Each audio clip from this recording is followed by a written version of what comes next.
No more 80s movies. I'm done with 80s movies. No more, please.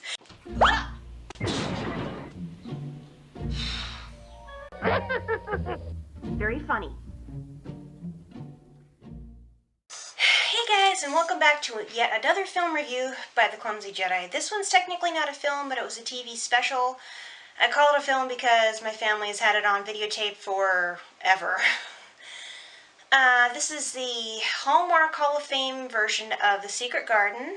Came out in the year 1987, was directed by Alan Grint, and starred Jenny James, Barrett Oliver, Jadrian Steele, Michael Hordern, Billy Whitelaw, and Derek Jacobi, and had little cameo appearances by Julian Glover and Alison Doody, two names you probably recognize from Indiana Jones and the Last Crusade. Like I said, this is a TV movie version of Francis Hodgson Burnett's book by the same name, about a girl who lives in India who's very spoiled and self-centered, and her parents suddenly die, and she goes to live with, in the book it was an uncle, in this case it's a family friend, in Yorkshire in England.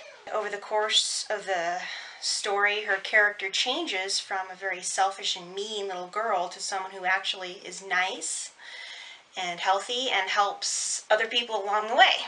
What I liked most about this version of The Secret Garden were the locations. They were absolutely gorgeous. It was shot at Highclere Castle, and I think you guys will recognize that if anyone watches Downton Abbey. That's the same location that they used. Little trivia for you. I've never seen Downton Abbey, but I know it's the same location. Actually, it's been used in a heck of a lot of movies. But like that, and the classical music. There's one particular piece by Chopin that's used throughout. It's beautiful. It's very wistful and kind of tragic, but it's very pretty. And it definitely stays truer to the spirit of the book, I found, than the 1993 Francis Ford Coppola version.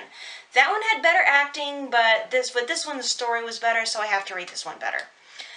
What I disliked most about this version of The Secret Garden was the acting was kind of spotty. It got a little bit on the melodramatic side, especially with the adults. I think most of them were in stage rather than film or television. The kids actually did a better job than the adults did. Another thing that kind of got on my nerves was with Barrett Oliver and Jenny James, who played Dickon and Mary, respectively. Their accents were kind of all over the place. At times they attempted an English accent, at times it was thoroughly American, so it was sort of, I don't know, kind of muddled. And also the slow pacing. Some people might find it a little bit boring. Family friendly? Oh, definitely. It's squeaky clean. There might be one swear word in it, but I don't know if it's actually used as profanity, actually used in correct English context. So for this version of The Secret Garden, I would give the story a 9 out of 10. It stays very, very close, very, very true to the book. The only thing that it deviates from is, in the book, Mary and Colin were cousins or second cousins. They were distant relatives, but in this one they weren't related at all, and actually there was a romance thrown in there.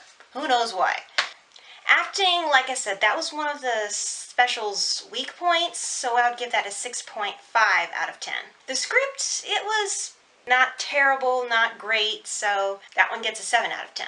Humor, there wasn't a whole lot to laugh about. Mary and Colin especially got downright vicious with the way they behaved, but of course that stays true to their characters, so I can't complain about that too much, but still, there wasn't really anything to laugh about in this one, so that one gets a 6.5 out of 10.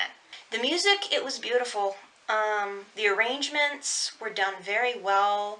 Like I said, the classical piano music and the flute music that Dickon does throughout the whole thing, I love it. So the music gets a 9 out of 10. Cinematography, it was above average, but nothing groundbreaking or remarkable, so that gets an 8 out of 10. Giving The Secret Garden 1987 TV movie a Clumsy Jedi final score of 7.6 out of 10.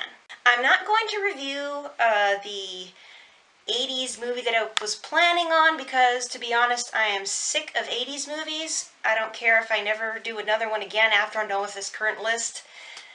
Later this week, I'm going to be reviewing The Great Mouse Detective, and next week I'm going to be doing the Back to the Future series.